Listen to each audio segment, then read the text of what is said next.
I spent 2 years believing I had found the one. Derek was charming, attentive, and made me feel like the center of his universe. My best friend Megan adored him too, always telling me how lucky I was.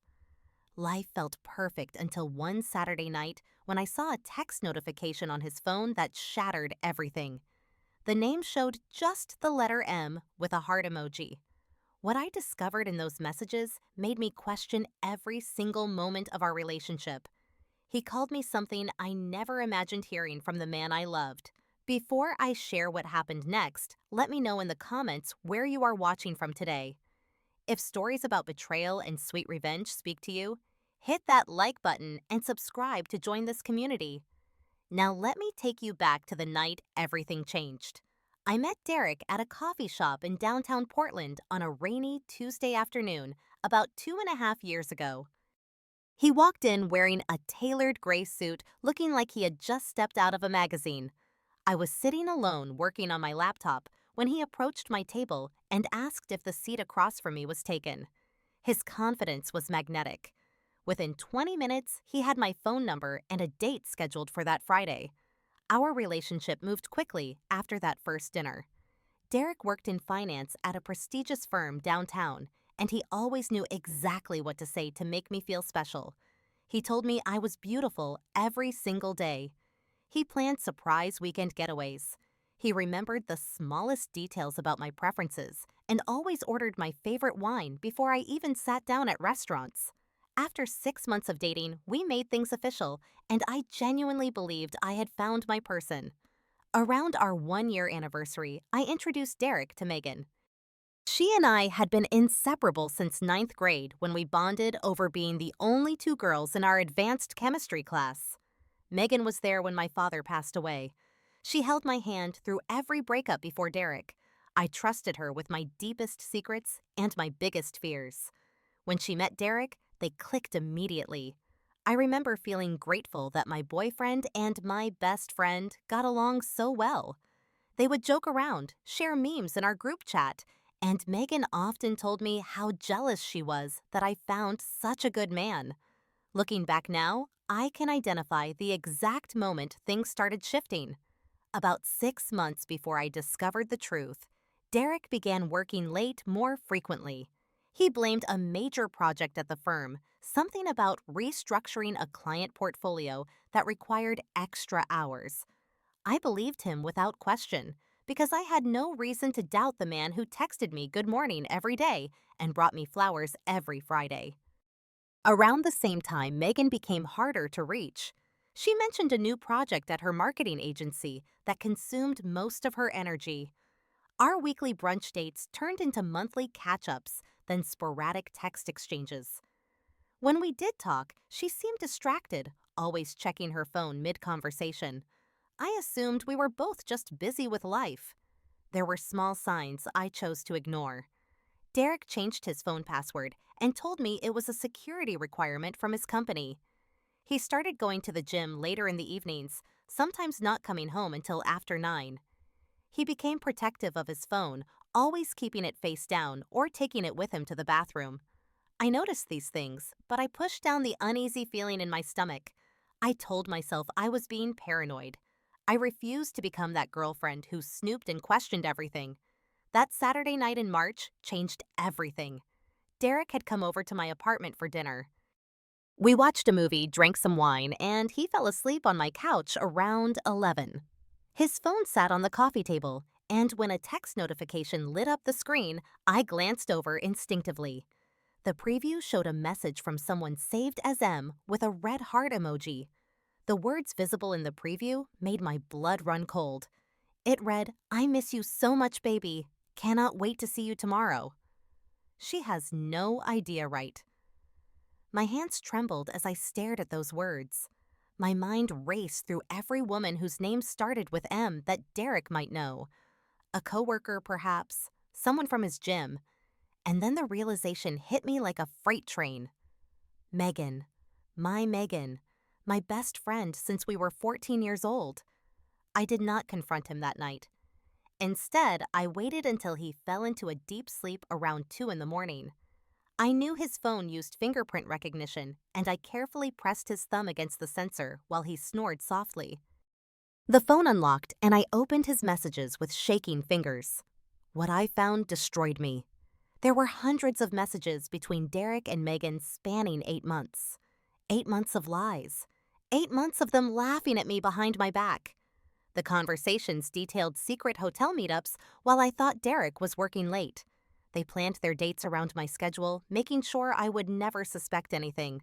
Megan even helped Derek pick out a birthday gift for me, while simultaneously mocking what he should really get for someone like me. But the messages that broke me completely were the ones where they discussed me. Derek wrote that I was the most hideous thing he had ever dated. He said he only stayed with me because I was convenient and easy to manipulate. He called me a repulsive creature and laughed about how I actually believed he loved me. Megan responded with crying, laughing emojis. She wrote that she always thought I was pathetic and she could not understand why Derek wasted his time with me for so long. She said my desperation was embarrassing to watch. I scrolled through message after message, each one more devastating than the last. They joked about my appearance, my laugh, the way I dressed. Derek told Megan that being intimate with me made him feel like he was settling for the bottom of the barrel. Megan agreed and said she was doing him a favor by giving him someone actually attractive. I put the phone back exactly where it was and walked silently to my bathroom. I closed the door, turned on the shower to muffle the sound, and sobbed until my chest ached. I looked at myself in the mirror through tear-blurred eyes. I was not a supermodel, but I was not ugly either. I had spent years building my confidence, learning to appreciate my curves, my freckles, my slightly crooked smile. And in one night, two people I trusted completely reduced me to the most hideous thing and repulsive creature. For 3 days after that night, I could barely function. I called in sick to work and stayed in bed replaying every moment of my relationship with Derek. Every compliment he ever gave me now felt like a cruel joke. Every time Megan hugged me and told me she was happy for me, she was actually laughing at how stupid I was. I felt broken in a way I had never experienced before. This was not just heartbreak. This was humiliation. This was betrayal from the two people I trusted most in the world. On the fourth day, something shifted inside me. I woke up and caught a glimpse of myself in my bedroom mirror. My eyes were swollen from crying. My hair was tangled. I looked exactly how Derek and Megan probably wanted me to look, destroyed and defeated. And in that moment, I heard my mother's voice in my head. She passed away when I was 22, but her words stayed with me. She always said, never let anyone who hurt you see you broken. Rise up and show them exactly what they lost. I got out of bed, took a long shower, and started thinking clearly for the first time in days. If I confronted Derek and Megan directly, they would deny everything. Derek would gaslight me, tell me I was crazy and jealous. Megan would cry crocodile tears and accuse me of trying to ruin her reputation. I would end up looking like the unhinged ex-girlfriend while they continued their affair with a clear conscience. I refused to give them that satisfaction. I wanted them to feel exactly what I felt. I wanted Derek to experience the humiliation of being used and discarded. I wanted him to know what it feels like when someone you care about considers you worthless. And I knew exactly who could help me accomplish that. My cousin Sienna lived in Los Angeles. She was 28 years old and worked as a freelance model, mostly for fitness brands and swimwear campaigns. Sienna was objectively stunning with long black hair that fell past her shoulders, striking green eyes, and the kind of athletic figure that turned heads everywhere she went. More importantly, Sienna was fiercely loyal to family. When I called her that Thursday evening and told her everything, her reaction was immediate and intense. She cursed Derek and Megan with words I cannot repeat here. Then she went quiet for a moment before asking me what I wanted to do about it. I told her I wanted Derek to suffer. I wanted him to feel used, foolish, and humiliated, just like he made me feel. Sienna laughed softly and said she had an idea. Her plan was simple, but brilliant. Sienna would come to Portland and accidentally encounter Derek at his gym. She knew from experience that men like Derek were predictable. They chased what they perceived as status symbols. A beautiful woman showing mild interest would consume his attention completely. She would flirt with him, make him fall for her, and then bleed him dry emotionally and financially before revealing the truth in the most devastating way possible. I hesitated at first. Revenge felt petty beneath me somehow. But then I remembered those messages. I remembered being called hideous and repulsive. I remembered Megan laughing at my desperation. These people showed me no mercy, and they deserved none in return. I told Sienna to book her flight. Sienna arrived in Portland on a Sunday afternoon. She stayed in my guest room, and we spent the first evening planning every detail. I told her Derek went to an upscale gym called Elevate Fitness every Tuesday and Thursday evening around 6:30. He usually stayed for about 90 minutes, splitting his time between weights and cardio. Sienna researched the gym online and signed up for a 2-month membership the next day. That first Tuesday, Sienna wore fitted black leggings and a cropped workout top that showed off her toned stomach. She timed her arrival to coincide with Derek's usual schedule. I sat at home watching my phone barely breathing as I waited for updates. Her first text came at 7:15. She wrote that she spotted him immediately. He was on the bench press checking himself out in the mirror between sets. She positioned herself at the cable machine nearby and pretended to struggle with the weight settings. Within 5 minutes, Derek walked over and offered to help. Sienna played it perfectly. She thanked him politely, but kept her responses short. She smiled just enough to encourage him, but did not engage in extended conversation. When she finished her workout, she left without looking back at him. The second encounter happened that Thursday. Derek approached her again, this time asking if she was new to the gym. Sienna said yes, she had just moved from Los Angeles for work. Derek's eyes lit up. He mentioned that he could show her around Portland sometime, maybe grab coffee. Sienna tilted her head, appeared to consider it, and then said she was pretty busy settling in, but maybe another time. She walked away while Derek stood there clearly intrigued by a woman who did not immediately fall at his feet. Over the next 2 weeks, Sienna maintained this pattern. She was friendly, but never too available. She laughed at his jokes, but always had somewhere else to be. Derek started adjusting his gym schedule to match hers, arriving earlier and staying later just to maximize their interactions. He began dressing better for his workouts, wearing newer gear and spending extra time on his hair before arriving. Sienna reported every detail back to me, and I felt a strange mix of satisfaction and disgust watching him chase her so eagerly. 3 weeks after their first meeting, Derek finally wore her down enough to accept a coffee date. They met at a trendy cafe downtown, and Sienna played her role flawlessly. She was charming and witty, asking questions about his career and appearing genuinely impressed by his answers. Derek soaked up the attention like a sponge. He told her he was recently single, having just ended a relationship that was not going anywhere. He described his ex as someone who was not at his level and said he finally realized he deserved better. Sienna texted me under the table during that date. She wrote that he was talking about me calling me below his level. She asked if I wanted her to continue or if this was too painful. I told her to keep going. I needed to see this through. After that first date, things escalated quickly. Derek asked Sienna to dinner the following weekend. He took her to one of the most expensive restaurants in Portland, a place with a 3-month waiting list where he clearly pulled strings to get a reservation. He ordered the most expensive wine on the menu and insisted on paying for everything. He told Sienna she was unlike anyone he had ever met, that she was the kind of woman he always dreamed of being with. Within a month, they were officially dating. Derek changed his social media status, posted pictures of them together, and introduced her to his friends as his girlfriend.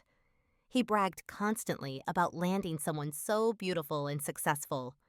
Meanwhile, Sienna played her part perfectly. She acted impressed by his money, but subtly hinted that she was used to nicer things from her life in Los Angeles.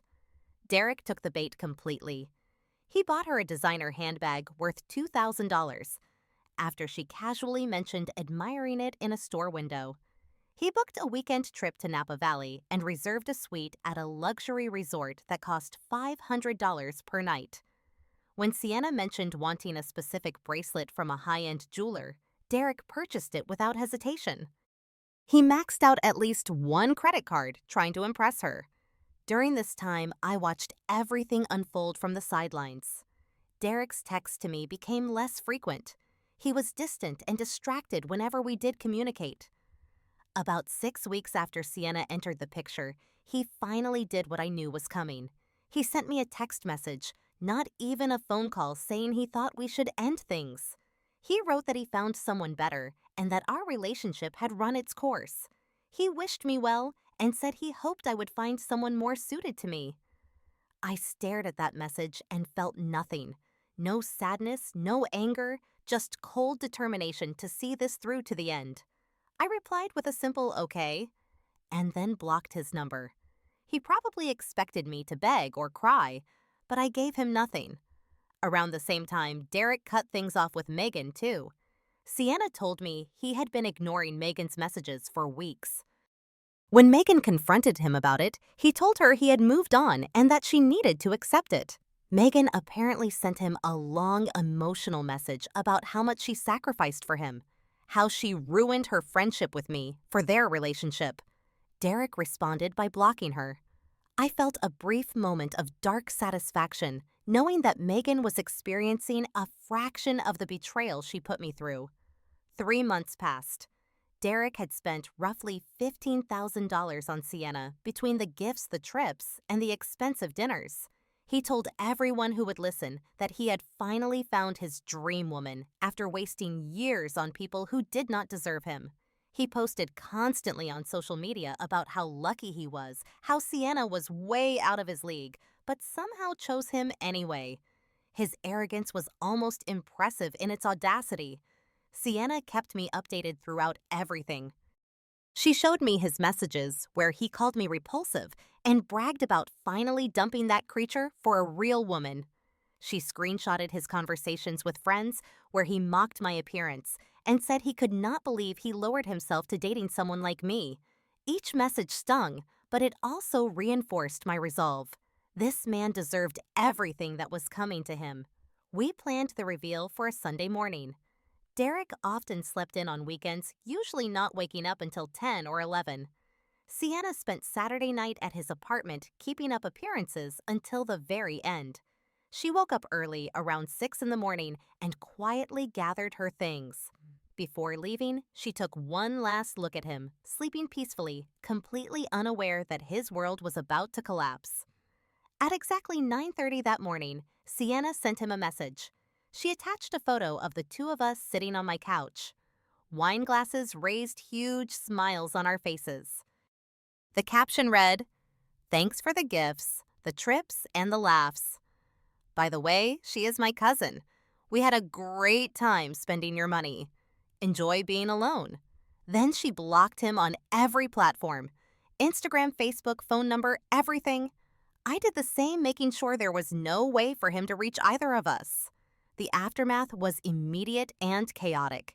Derek called Sienna's number 47 times before realizing he was blocked.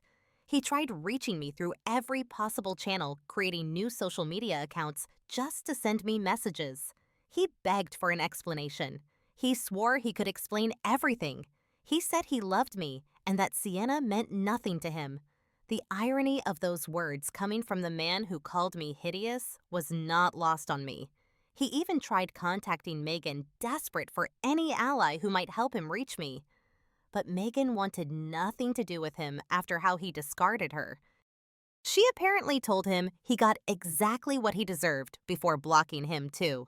For one brief moment, Megan and I were on the same side, both united in our disgust for Derek.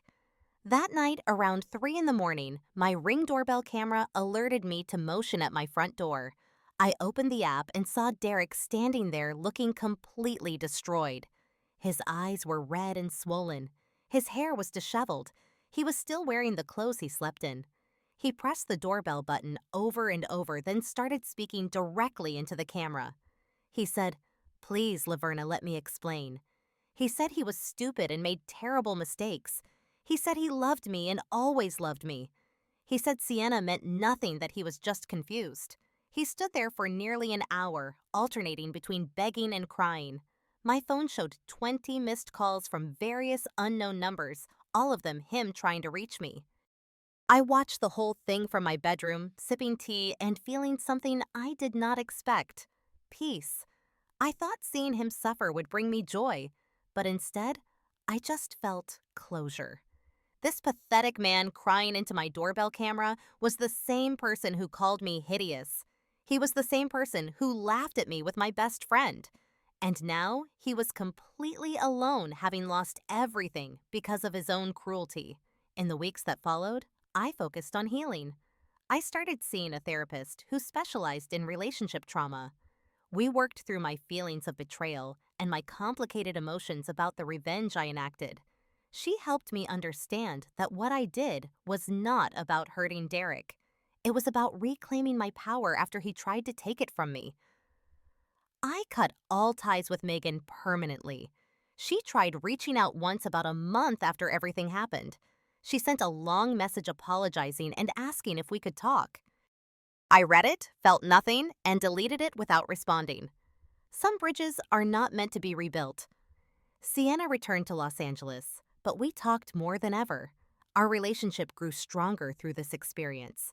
She checked on me regularly, always reminding me that I was worthy of genuine love from people who actually saw my value. She became more than a cousin through this ordeal. She became one of my closest friends. I also learned to look at myself differently. Those words Derek used, hideous and repulsive, they haunted me for a while. But slowly I realized those words said everything about him and nothing about me. A man who could say such things about someone he claimed to love was broken inside in ways I could never fix. His cruelty was a reflection of his own emptiness, not a measure of my worth. 6 months after everything ended, I ran into Derek at a grocery store.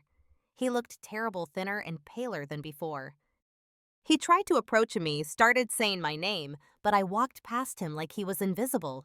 He did not exist in my world anymore. He was simply a stranger who once taught me a painful but valuable lesson.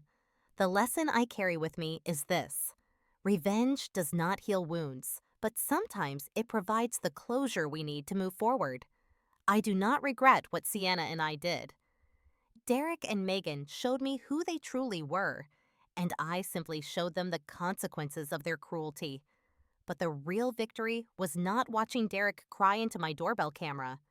The real victory was waking up every day after that, knowing I would never again let anyone make me feel worthless. If you have ever been betrayed by someone you trusted completely, I want you to know that their actions do not define your value. The people who hurt us reveal their own character, not ours. You deserve love that is genuine, respect that is unconditional, and friends who celebrate you instead of mock you behind your back. Sometimes the best revenge is not letting them break you, and sometimes it is letting them break themselves while you watch with a glass of wine in your hand. I would love to hear from you in the comments. Have you ever experienced betrayal from someone close to you? How did you handle it and find your way back to peace? Share your story below, because your experience might help someone else who is going through something similar right now. If this story resonated with you, please give it a like and share it with someone who might need to hear it today. Subscribe to this channel so you do not miss more stories about overcoming life challenges and finding strength in difficult moments. Thank you so much for watching and for being part of this community. I wish you nothing but genuine love, loyal friendships, and the wisdom to recognize your own incredible worth. Take care of yourselves, and I will see you in the next one.